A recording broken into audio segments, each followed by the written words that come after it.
తిరిగి BCN news కి స్వాగతం. పశ్చిమ గోదావరి జిల్లా భీమవరం పట్టణం 39వ వార్డు దుర్గాపురం బీవీ రాజు మున్సిపల్ స్కూల్ వద్ద నిర్వహించిన స్వచ్ఛాంధ్ర స్వర్ణాంధ్ర కార్యక్రమానికి జిల్లా కలెక్టర్ చంద్రవాడ నాగరాణి ముఖ్య అతిథిగా పాల్గొన్నారు. తొలుత మెప్మా మహిళలు ఏర్పాటు చేసిన రిసోర్స్ వస్తు ప్రదర్శనను కలెక్టర్ తిలకించారు. అనంతరం అక్కడ ఏర్పాటు చేసిన సమావేశంలో కలెక్టర్ మాట్లాడుతూ చెత్త విభజన అనేది పరిశుభ్రతలో కీలకమైన అంశమని అన్నారు. తడి చెత్త పొడి చెత్త వేరు చేసి ఇవ్వడం కూడా మహిళలు సమాజ సేవ చేసినట్లేనని ప్రకటించారు. తడి చెత్తను ఇంట్లోనే వర్మీ కంపోస్ట్ గా రూపొందించి పూల కూరగాయల మొక్కలకు వినియోగించి ఆర్థిక లాభాన్ని పొందవచ్చని అన్నారు. ప్లాస్టిక్, మెటల్, రబ్బరు వంటివి వేరు చేసి మున్సిపల్, పంచాయతీ సిబ్బందికి అందజేయడం ద్వారా సమాజానికి ఎంతో మేలు చేసిన వారవుతారని, తద్వారా డంపింగ్ సిబ్బంది ఇబ్బందులు పడకుండా చాలా వరకు తగ్గుతుందని సూచించారు. ఈ కార్యక్రమంలో Bhimavaram RDO K Praveen Kumar Reddy, municipal commissioner K Ramachandra Reddy, సహాయ commissioner A Rambabu, municipal health officer Somashekar, MEPMA సిబ్బంది, పారిశుద్ధ్య కార్మికులు తదితరులు పాల్గొన్నారు. మరుగుదొడ్డిని వినియోగించటం, క్రమం తప్పకుండా సెప్టిక్ ట్యాంకును శుభ్రపరచటం వంటి అంశాలపై అవగాహన కల్పించే దిశగా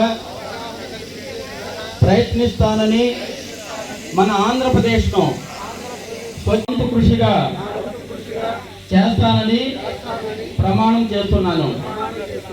జై ఆంధ్రప్రదేశ్.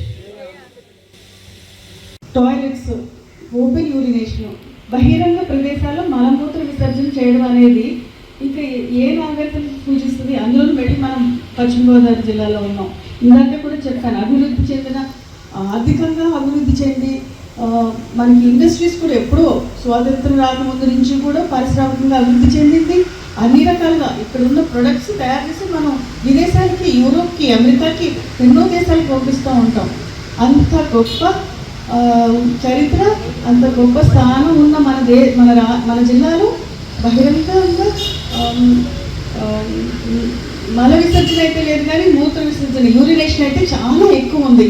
మగవాళ్ళు అది ఏ ఫోరం దొరికినా కూడా నేను చెప్తూనే ఉంటాను, దయచేసి మన ప్రెమిసెస్ అన్నీ కూడా మన చుట్టుపక్కల ఉండే ప్రతి ప్రదేశాన్ని శుభ్రంగా ఉంచుకోవాలి.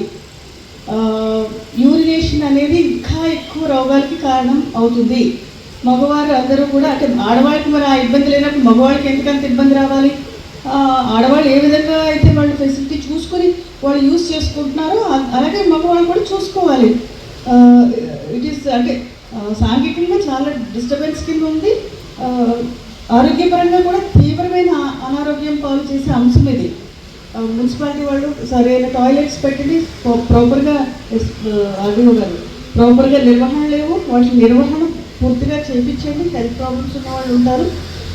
ఎక్కడ ఎట్టి పరిస్థితుల్లో మన జిల్లాలో ఒక అవగాహన రావాలి అంటే మన గవర్నమెంట్ ఆఫీసులో వచ్చేవాళ్ళు, ఉద్యోగస్తులకి అందరికీ కూడా ప్రాపర్ టాయిలెట్స్ ఉన్నాయో లేదో చూసుకోవాలి. అన్ని ఆఫీసులో కూడా టాయిలెట్స్ ఉండాలి. వాళ్ళకి ఇన్ఫర్మేషన్ నేను తెప్పించుకుంటూ ఉన్నాను. మీరు కూడా ఇక్కడ ఉన్న అధికారులు కూడా మీరు కూడా గట్టిగా కృషి చేయండి. మన ఎంఆర్ఓ ఆఫీసులు, ఎంపీడీఓ ఆఫీసులు, మున్సిపల్ శానిటరీ ఆఫీసులు ఏది కూడా నీట్గా ఉండాలి. అలాగే రోడ్డు మీద ఎక్కడ కూడా పబ్లిక్గా యూరినేషన్ అనేది లేకుండా గట్టి చర్యలు తీసుకోవాలి. ప్రధాని మోదీ నాయకత్వంలో కేంద్ర ప్రభుత్వం ఉపాధి కల్పనకు, ఉద్యోగాల సృష్టికి అత్యంత ప్రాధాన్యతనిస్తోందని కేంద్ర ఉక్కు, భారీ పరిశ్రమల శాఖ సహాయ మంత్రి భూపతిరాజు శ్రీనివాస్ వర్మ అన్నారు. విశాఖపట్నం పోర్ట్ అథారిటీలో సిఐఎస్ఎఫ్ ఆధ్వర్యంలో నిర్వహించిన 18వ రోజ్గార్ మేళా కార్యక్రమంలో ఆయన ముఖ్య అతిథిగా పాల్గొన్నారు.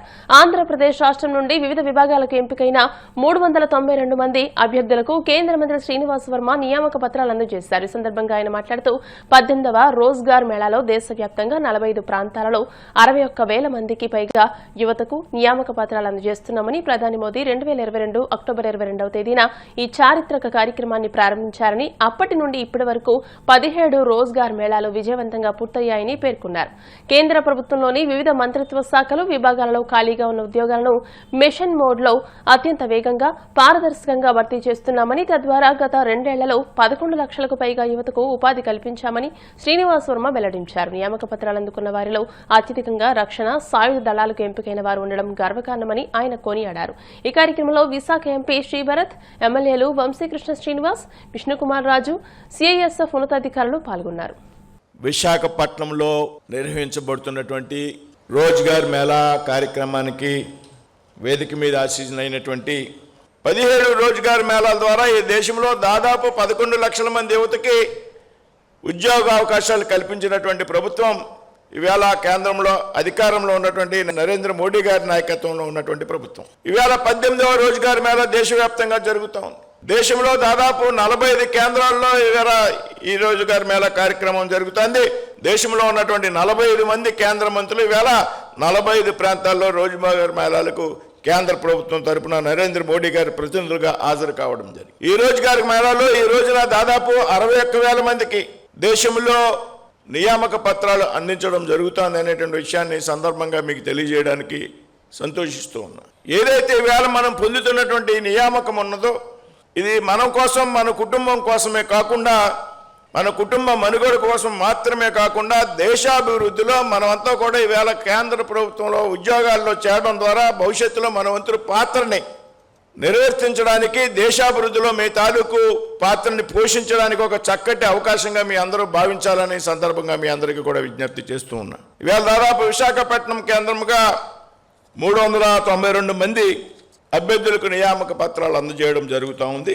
దాదాపు 200 మంది సిఐఎస్ఎఫ్, అలాగే CRPF 103, Assam rifles 18, HPCL 15, ITBP Indo Tibetan police service 14, department of higher education 12, BSF border security force 10, SSB 10, ministry of railways 8, ministry of ports and shipping 1, GAIL 1. అంటే దాదాపు 392 మందికి ఈరోజు ఉపాధి అవకాశాలకి ఇక్కడ నియామక పత్రాలు అందజేయడం జరుగుతుంది అనేటువంటి విషయాన్ని ఈ సందర్భంగా మీ అందరికీ కూడా విజ్ఞప్తి చేస్తున్నాం. ఒక మిషన్ మోడ్లో ఇవాళ ఈ కార్యక్రమం జరుగుతాం. ఏదైతే త్వరితగతిన నియామకాలు ఇవ్వాలనేటువంటి కాన్సెప్ట్తో ప్రధానమంత్రి గారు ఈ కార్యక్రమానికి శ్రీకారం చుట్టడం జరిగింది. ఈ విధంగా ఏదైతే దేశంలో ఉన్నటువంటి యువత, ముఖ్యంగా నరేంద్ర మోడీ గారు బాధ్యతలు స్వీకరించాక భారత ప్రధానమంత్రిగా ఏదైతే చదువుకున్నటువంటి యువత ఉన్నారో వీరందరికీ పెద్ద ఎత్తున కేంద్ర ప్రభుత్వ సర్వీసుల్లో ఉద్యోగ ఉపాధి అవకాశాలు కల్పించడంతో పాటు ఏదైతే అనేక ఎంఎస్ఎంఈస్ని సంస్థలను ప్రోత్సహించడం ద్వారా, ఏదైతే స్కిల్ ఇండియా, స్టార్టప్ కంపెనీలు అటువంటి పథకాలను ప్రవేశపెట్టడం ద్వారా make in India, digital India, ఈ విధంగా అనేక పథకాలను పెద్ద ఎత్తున ప్రోత్సహించడం ద్వారా ఈ దేశంలో పెద్ద ఎత్తున ఉపాధి అవకాశాలను పెంచుతున్నారనేటువంటి విషయాన్ని మనం యువత అందరూ కూడా అంగీకరించి తీరాలి అనేటువంటి విషయాన్ని ఈ సందర్భంగా మీకు విజ్ఞప్తి చేస్తూ ఉన్నాం. ఇవాళ ఇస్తున్నటువంటి రిక్రూట్మెంట్లో రక్షణ రంగాలకి, సాయుధ దళాలకి సంబంధించినటువంటి రిక్రూట్మెంట్ ఎక్కువ ఉన్నది. ఇవాళ వైజాగ్లో నియామక పత్రాలు అందుకున్నటువంటి ఏదైతే సిఐఎస్ఎఫ్ 200 కానీ, సిఆర్పిఎఫ్ 103, ఐలబి Indo Tibetan police, border security force, అంటే దేశ రక్షణలో మీరంతా కూడా భాగస్వాములు అవుతున్నారు. ఇవాళ ఈ నియామక పత్రాలు అందుకుపోవడం ద్వారా దేశ రక్షణలో భాగస్వాములు అవడం అంటే దేశం పట్ల మన వంతు కర్తవ్యాన్ని, మన వంతు బాధ్యతని మనం నిర్వర్తించుకోవడానికి వచ్చినటువంటి ఒక అరుదైన అవకాశం అనేటువంటి విషయాన్ని సందర్భంగా మీ అందరికీ కూడా తెలియజేస్తాను. జాతీయ ఓటర్ల దినోత్సవాన్ని పురస్కరించుకుని ఏలూరు జిల్లా భీమడోలు హైస్కూల్ ఆవరణలో పాఠశాల విద్యార్థులకు ముగ్గుల పోటీలు నిర్వహించారు. ఈ కార్యక్రమాన్ని భీమడోలు తహసీల్దార్ బి రమాదేవి పర్యవేక్షించారు. ఈ సందర్భంగా ఆమె మాట్లాడుతూ విద్యార్థుల్లో ఓటు హక్కు ప్రాధాన్యతపై అవగాహన పెంపొందించడమే ఈ కార్యక్రమ ప్రధాన లక్ష్యమని తెలియజేశారు. ముగ్గుల పోటీల ద్వారా ప్రజాస్వామ్యంలో ఓటు విలువను విద్యార్థులకు వివరించారు. ఈ కార్యక్రమంలో ఎంఈఓ భాస్కర్ కుమార్, పాఠశాల ప్రధానోపాధ్యాయురాలు పద్మజ, విఆర్ఓలు వినయ్, ప్రతాప్, ఎన్నికల సిబ్బంది పాల్గొన్నారు.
ప్రభుత్వంపై వైసీపీ రాష్ట్ర అధికార ప్రతినిధి శ్యామల తీవ్ర వ్యాఖ్యలు చేశారు.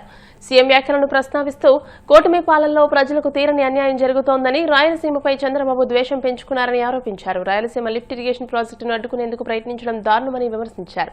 ప్రాజెక్టుల విషయంలో లక్షలాది మందితో కలిసి ప్రభుత్వాన్ని ప్రశ్నిస్తామని అన్నారు. ఒక క్లోజ్డ్ రూమ్ లో జరిగిన డిస్కషన్స్ లో ఓపెన్ గా ఒక రాష్ట్ర భవిష్యత్తుని, ఒక రాష్ట్రాన్ని తాకట్టు పెట్టేసిన ఒక కథ గురించి వాళ్ళు మాట్లాడుతున్నారు ఈ ప్రెస్ మీట్ లో. మీకు గుర్తుంటే గనక 2024లో మనం ఒక కథ చెప్పుకున్నాం. ఒక ముసలి తోడేలు ఓపిక లేక ఒక గుంటనక్క సహాయం కోరి ఒక కుందేల్ని ఆహారంగా తీసుకురమ్మంటే ఆ గుంటనక్క వెళ్ళి ఆ కుందేలుకి ఎలా మాయ మాటలు చెప్పి ఆ సింహానికి ఆహారంగా మార్చిందో కథ చెప్పుకున్నాం కదా మనం. ఇప్పుడు ఆ కథ ఎందుకు చెప్తున్నాను అంటే, స్టిల్ ఈ రోజుకి ఇప్పటికీ అమాయకమైన కుందేలు ఆ సింహం వలలో చిక్కుకుని బిలబిలలాడుతూనే ఉంది. ఇక్కడ ఆ అమాయకమైన కుందేలు ఆంధ్ర రాష్ట్ర ప్రజలు. ఒకటి కాదు, రెండు కాదు, ప్రతిసారి ఈ కూటమి ప్రభుత్వంలో రాష్ట్ర ప్రజలకి అన్యాయం జరుగుతూనే ఉంది. ముఖ్యంగా రాయలసీమ ప్రాంతం గురించి మాట్లాడుకుంటే గనక, మరి బాబు గారు ఆయనకి జన్మనిచ్చినటువంటి రాయలసీమ ప్రాంతంపై ఎందుకంత ద్వేషాన్ని పెంచుకున్నారో మనకి తెలియదు. కానీ ఈ రోజున ఈ ప్రాంతానికి ఒక జీవధార, ఒక ప్రాణధారగా ఉండేటువంటి రాయలసీమ లిఫ్ట్ ఇరిగేషన్ ప్రాజెక్ట్ ని ఆపడానికి అన్ని విధాల ఆయన శక్తి వంచన లేకుండా ప్రయత్నిస్తున్నారు. వార్తలు ముగించే ముందు ముఖ్యాంశాలు మరోసారి. అనకాపల్లి జిల్లా తేగాడ మోడల్ స్కూల్లో స్వర్ణాంధ్ర స్వచ్ఛంద్ర కార్యక్రమంలో పాల్గొన్న హోంమంత్రి అనిత, చిన్న పొరపాట్ల వల్ల విద్యార్థులు జీవితాలను నాశనం చేసుకోవద్దని సూచన.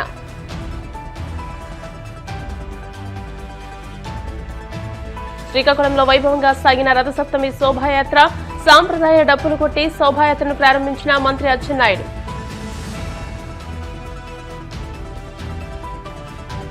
మంత్రి అనగాని భూ సర్వే గురించి మాట్లాడకుండా జగన్పై వ్యక్తిగతంగా దాడి చేస్తూ బూతులు మాట్లాడుతున్నారు. నిప్పులు చెరిగిన మాజీ మంత్రి పేర్ని నాని. మంత్రి అనగాని సత్యప్రసాద్ వ్యక్తిగత విషయాల గురించి మాట్లాడే హక్కు పేర్ని నానికి లేదు. తీవ్రస్థాయిలో ధ్వజమెత్తిన మాజీ ఎమ్మెల్సీ పర్చూరి అశోక్ బాబు. ఈ వార్తలు ఇంతటితో సమాప్తం. మరిన్ని వార్తల కోసం BCN digital YouTube channel, Facebook page ని ఫాలో అవ్వండి. అప్డేటెడ్ వార్తల కోసం ప్లీజ్ సబ్స్క్రైబ్.